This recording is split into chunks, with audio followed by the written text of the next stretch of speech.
Welcome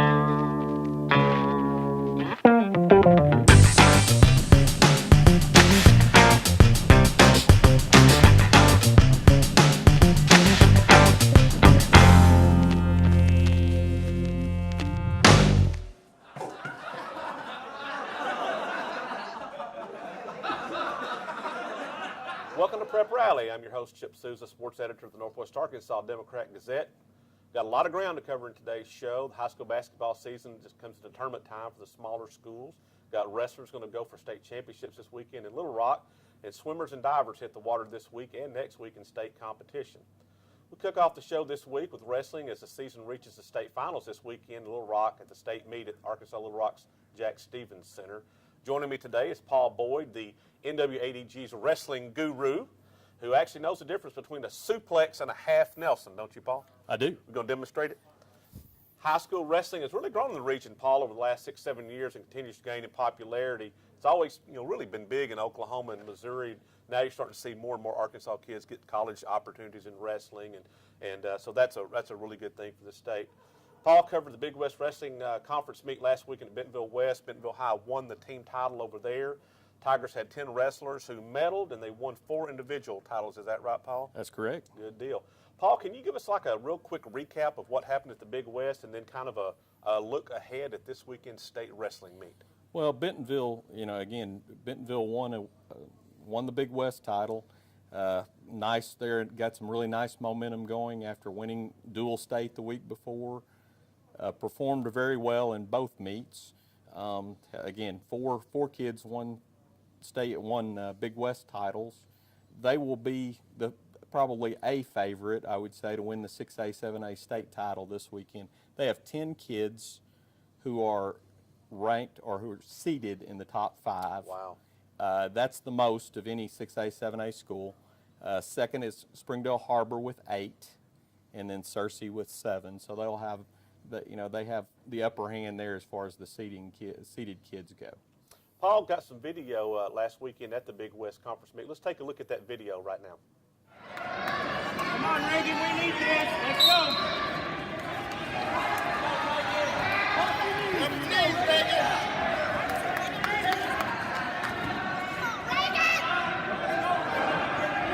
This shouldn't last long.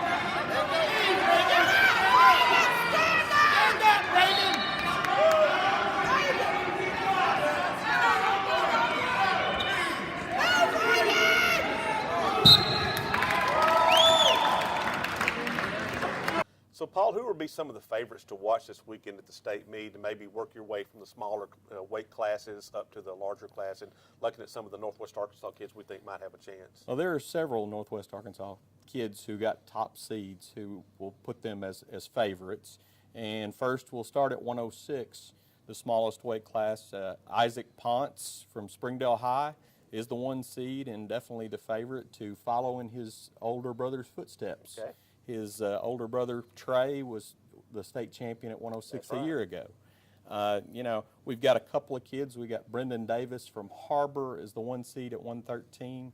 Scott Loam from Bentonville is the 2 seed. Okay. So that they met in the finals of Big West last week, and Davis came out on top there. So that's a good one.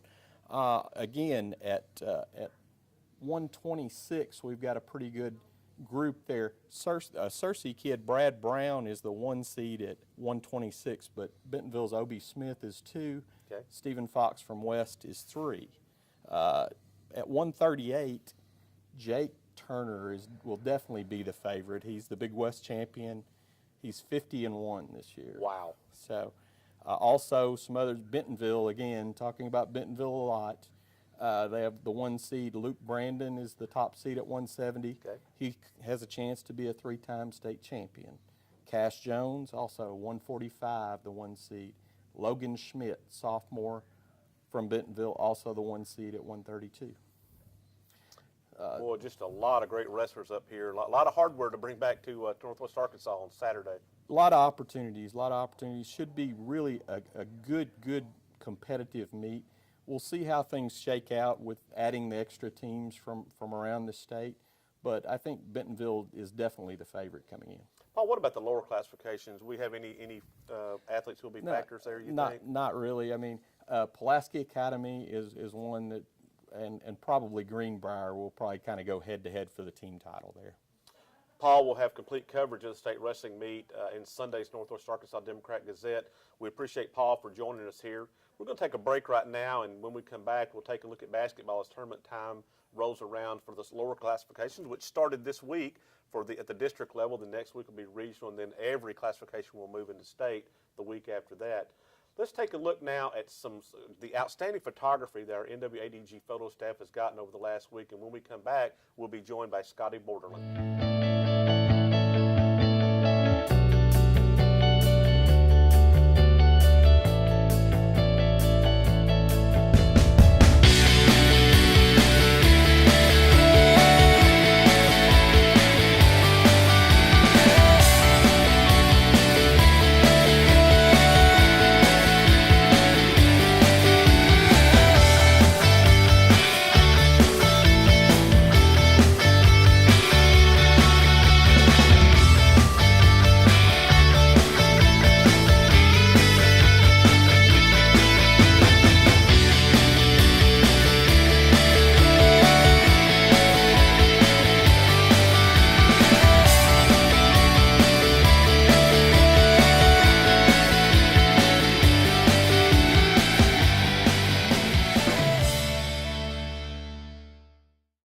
Welcome back to Prep Rally. I'm now joined by Scotty Borderland to talk hoops as the regular season is winding down its final 3 games in the 7A West Conference.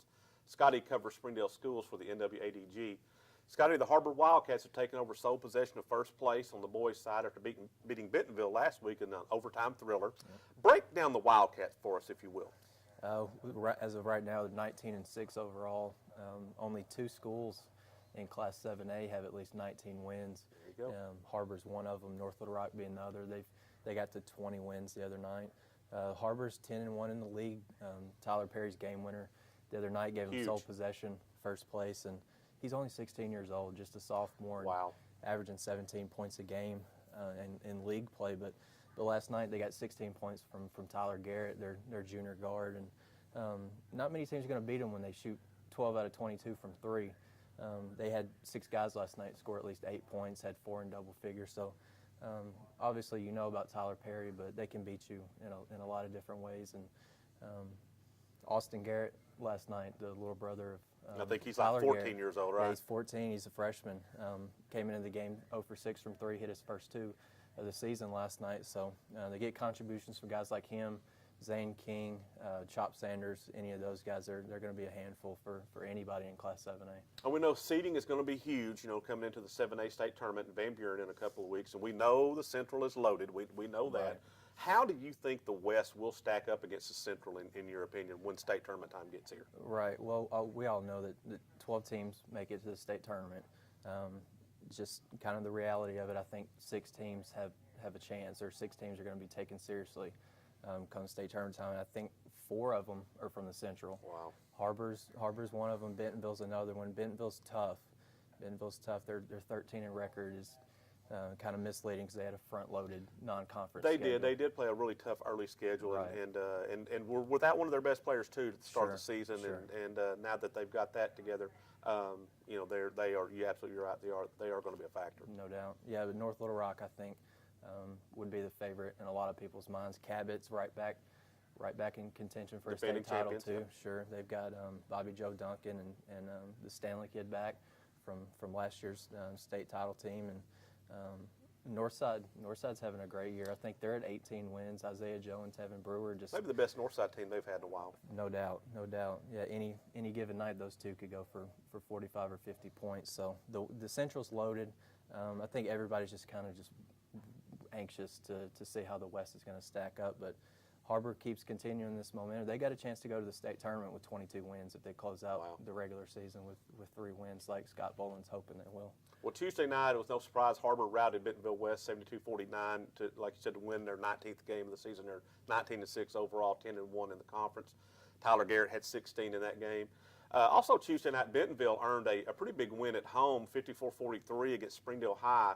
The Tigers can clinch no worse than the number 2 seed in the West with the win Friday night at Rogers. So it looks like Har-Ber and Bentonville are going to be that 1-2. Right. It's not clinched yet. They've still got 3 games to go, and I know Van Buren's still lurking in that mix, and they Sure. can still end up in there. But a win Friday night for Bentonville would give them that number 2 seed. Fayetteville, well, this is a team that's kind of gotten hot. They're kind of on a roll. They beat Rogers Heritage last night. Caleb Finney had 27 points.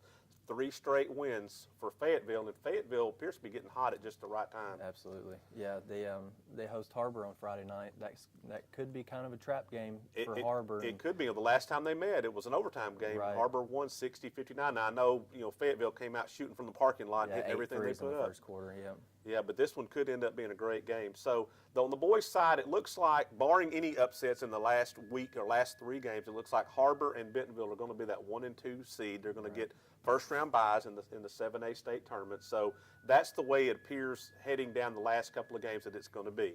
Let's look over at the girls' side. There were some big games played on Tuesday night, and I thought the biggest one in the conference was Rogers going down to Van Buren. And Rogers is a good team. Right. Van Buren's a good team, and I thought that it could be a good game, and it ended up being a really good game, and Van Buren ended up winning at 50-47. Gentry Myers, she's a sophomore for Van Buren, had 21 last night. Jamelyn Kinney, everybody knows who she is, and she absolutely. She only scored 11 points in the game, which is low for her, but 8 of them came in the fourth quarter when Van Buren had to have it. So Van Buren still trails Fayetteville by 1 game, and Fayetteville's going to win the conference, probably again, barring something, unforeseen to happen. And Van Buren's going to be that number 2 seed. And then after that in the conference, it kind of gets jumbled up in that 3, 4, 5, 6 range. And there's still a lot to play for those teams, as they head down to the last 3 games of the season. No doubt. Springdale Har-Ber. They're kind of a team Playing that, better. early in the season or when conference play started, they looked like They were a mess. they were a mess, and I covered a game when they played Rogers, and they scored 0 points in the fourth quarter. What a difference Macy Main's comeback has been for Har-Ber. Talk about that a little bit, and how big has her return been? Oh, her return has been probably the story of the second half of conference play, especially on the girls' side. She had Har-Ber went to a tournament out of state. She was playing 2 or 3 games a day. On a bad foot, it's kind of a hereditary thing. She's got an extra bone in her foot. Okay. Started bothering her. And If I got one of those, would it make me taller? Maybe. I want to try it. Always got hope.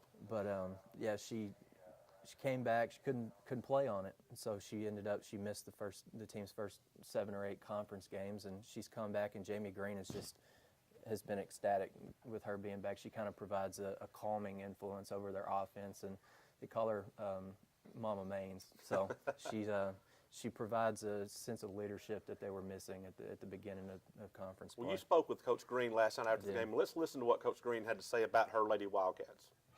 I think chemistry's been back on. Macy Main is a huge missing piece to the puzzle. To get her back, it's made our team more confident, more consistent. We've got an offensive and defensive flow. She's just a special kid that brings a coachability and a sense of leadership on the floor that most kids her age can't do. So we'll find out just how much Har-Ber has improved on Friday night when they travel to Fayetteville to take on the league-leading Lady Purple Dogs. How about Springdale High last night? Had a huge road win as Haley Dugan hit a 3-pointer at the buzzer. Yeah. Almost let the clock run down too far. But she hit a 3-pointer at the buzzer to win 64-61 against Bentonville. Marquisha Davis had 19 for the Lady Bulldogs, and the loss was Bentonville's 4th straight. Springdale hosts Van Buren on Friday, and that game could be a big momentum boost. I know Van Buren's going to be that number 2 seed, but Springdale's playing for momentum, and coming off a win like that could be a really big thing for them. But you had mentioned earlier that Dugan had not scored the previous 2 games until last night. She had 15 last night. Right. So they need her. They need her scoring, obviously, for them to be successful. They need her to contribute scoring as well as Davis and all the other players that they have. So big win for Springdale High last night. Big for her confidence too. I think after you got 2 big games last week, and of course you always want to play well against your crosstown rival. Right. Didn't score, and then last Friday night didn't happen again. But that 15-point game that'll do well for your confidence for sure, especially going into a big game Friday night. We'll go down to the lower classifications. The Farmington girls earned their 20th win Tuesday night at home against Russellville. The Lady Cardinals are in a battle for the number 1 seed in the 5A West. They play the regular season finale on Friday at Harrison. We talked to Farmington senior Kaylee Brown last night. She scored 13 points last night, including a banked-in three-pointer. She called the bank, said the bank was open. There you go. So Kaylee said she's looking forward to Friday's showdown at Harrison, and this what will be the final game at the Spook House in Harrison. Let's listen to what Kaylee had to say about that upcoming game Friday night. Friday, you guys go to Harrison. Yes. They got you at the end of the game the last time you played. So Yeah. what's the motivation going into that game? My motivation for that game is to kick butt. We are not letting anything go. We are going all out. It's at Harrison. They call it the Spook House. We're gonna break that. We are breaking that right now. What's their last game too in that gym? Did you know that? Oh, really? Yeah. Oh, that's even more for us to go out there and play. I'm ready to play Harrison. That's all I have to say about that. I'm ready to play. Good deal. Thank you. Thank you. That's it for this week's edition of Prep Rally. The NWADG will have full coverage of wrestling, basketball, and the upcoming state swim and dive meet next week in Bentonville.